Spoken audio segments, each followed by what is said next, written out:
Today I've come to my parents' house and I'm really excited because we are having a craft day. We are going to be making some autumn wreaths. You can see the flowers and things that I bought for making the wreaths in a video that I will link below, and also hopefully you'll be able to click above to see that. So yeah, I'm really excited to get started. I've brought all of the gear with us. Let's see how we get on.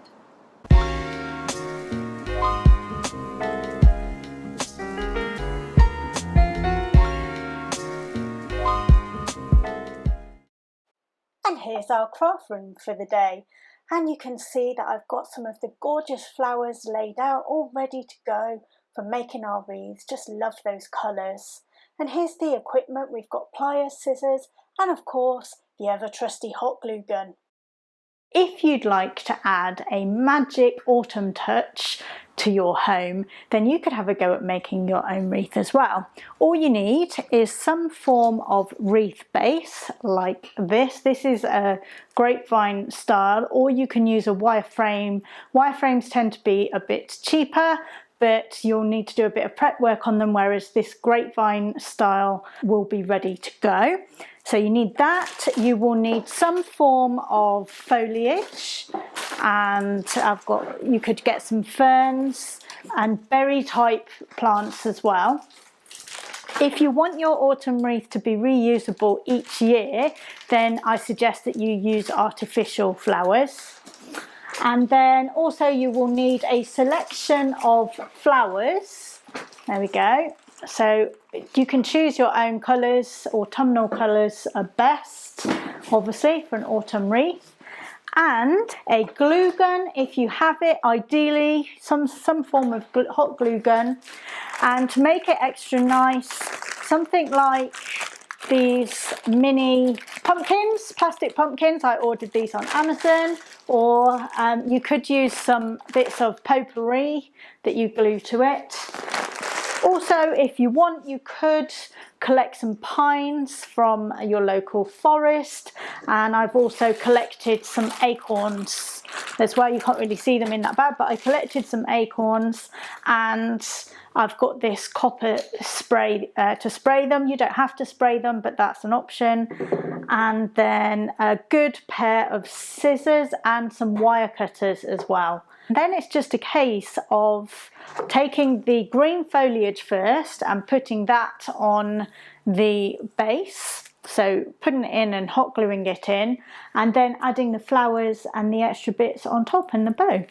So I'm gonna show you as we go how our crafting afternoon goes. Caveat is, we've never done this before. It's new to us. I've watched a few YouTube videos, but we're gonna give it a go and show you the end result. I hope you enjoy. Yeah, so what I'm doing here is pushing the wire, tie wire, through the foam and wrapping it around the wood. Yeah. Twisting it with the pliers, yeah, so it pulls it tight. Oh yeah. And then it secures it. Oh yeah. That's and really then secure. The end that you've got with the loose wire, just put them back in so you don't catch them with your fingers. Yeah. So it can be quite sharp. And that's one done there. Looks good. I quite like that. Yeah. And here I'm doing some prep work for my wreath. I'm sorting through the bag of all the acorns I collected, and most of the nuts had split from the shell, so I got my hot glue gun out and started gluing the nuts back into the shell so that I knew that they'd stay together once they're attached to the wreath. Nothing worse than them falling apart once I've gone to all the effort of putting them on my wreath. It took me quite a long time to work through all of the acorns. It was quite a slow job, but quite a fulfilling job. And then at the end, you can see I've got them all. I'm putting them back into that bag because I've got a plan for those babies. Next up, I'm sorting through the pine cones that my dad collected, and he also found some smaller ones as well. And because we were making 3 wreaths, we divided them up so that we made sure we had enough for each. So I've come outside to our spray painting station. So Dad's provided some paints that I've brought out with me this copper one. I've got my acorns that I've glued all the bases to the nuts together. So I've got to shake this for a minute. You do the hokey cokey and you turn around. Here goes nothing.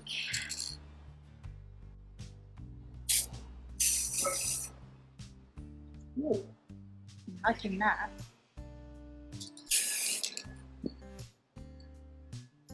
This looks gorgeous.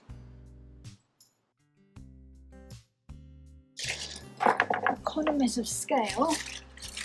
I'm going to do them all at once.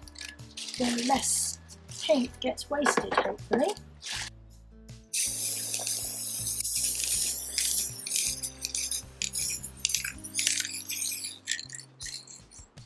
Of course, I had to turn each acorn over afterwards so I could spray both sides.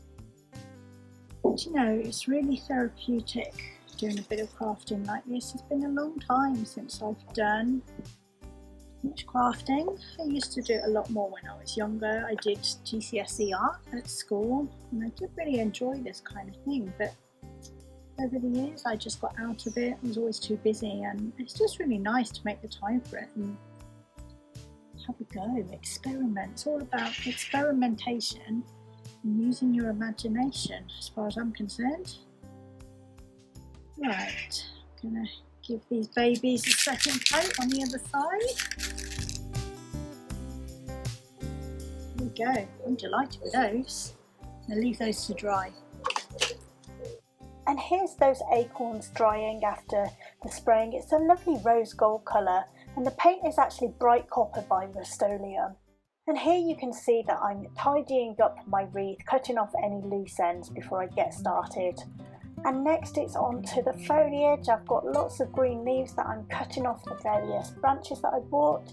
It's all artificial plants, none of it is live, because I want to be able to reuse this wreath year on year. It's therapeutic. It's quite therapeutic, I think. It reminds me of being back at school doing GCSE art, because that kind of involved crafting type stuff. I've always loved that kind of stuff, but it's nice doing it when there's no pressure. Like once you're doing it for an exam like GCSE, then there's associated pressure, and also the fact that people are going to be critiquing what you're doing. Exactly. Whereas with this, it's like, well, it doesn't matter how it turns out, because the only critique really is me. Yeah. So I finished off cutting off green leaves ready for my wreath, and then it was time to get started on putting it all together. Here you can see I'm placing the green leaves around the wreath just to see how it's going to look, and then I start to tuck the leaves in so they're actually attached and fixed to the wreath. You can kind of see me working it into the wicker of that wreath. Do you know, if you've been bored in lockdown during this whole Corona pandemic, just doing something like this can really perk you up, especially if you're able to do it with members of your family. It's such a nice thing to do together. I highly recommend it. And all I'm doing here is working in the leaves that I cut up onto this wreath. Just working them round in one direction so they're all facing in the same way, but mixing in different leaf varieties. And then if I need to, I'll glue some down. As I work, I'm starting to add in some different leaf varieties and colour here, making sure that I keep checking as I go to see how it's looking. And then it's time to move on to the flowers. I've got a lovely selection of flowers. You can see that orange one I've already put on, these gorgeous pinky coloured ones, some red autumnal ones. I'm just cutting them up and placing them on, as well as those little lilac flowers, some yellows, just to see how the wreath could look. Haven't actually glued anything down yet. It's all about laying it out, and then you can see I've got these little mini pumpkins that are going in, orange and white ones. And you can see now I've reached the point where I'm taking all the flowers off because I'm about to start gluing it down. Right, it's time for a progress update. This is how the wreath is looking so far. Quite pleased with this. I've got flowers and the copper pine cones on it and kind of thistly things that spray painted earlier. I haven't put acorns on it yet, and I'm still filling out with some flowers and other pieces, but yeah, it's coming together quite nicely. It's time for a look at what Dad's been working on. He's got a teardrop shaped wreath and he's covered it in foam and then hessian. He attached some branches, and now you can see here that he's working various different flowers and leaves into it and just checking it as he goes. Partway through. Still about 2/3 to go. Okay. Then sometime later, I think this one's finished. And there it is. It looks fantastic. This is the teardrop one, and it was done on like foam. We've got some pumpkins, flowers, all sorts going on in there. That's been sprayed blue and silver. That's going to look amazing on your front door. It's fantastic. So colourful. It's gorgeous. Love it. And here's a close-up of the finished wreath, and there it is on the front door. What a beaut. Been very enjoyable. Made a bit of a mess of the table, but we've got loads of things for the next one. Yeah.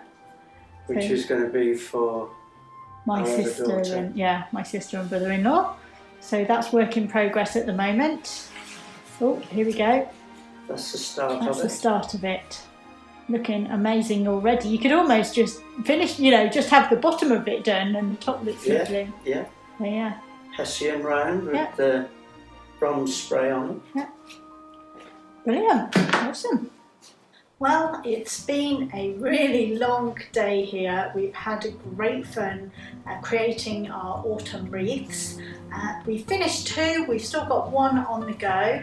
I'm really pleased with how mine's turned out.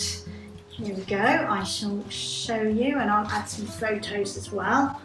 That's what the finished product looks like. I've already shown you the one that my dad did, and I will get some pics of the other one to add on. So yeah, I'm really pleased with how that's turned out. I think it's going to look fantastic on our newly painted front door. Yeah, and I would highly recommend having a go at a crafting project like this yourself. I really hope you enjoyed this video. If you did, consider giving it a like, subscribe for more videos, and I will see you on the next one.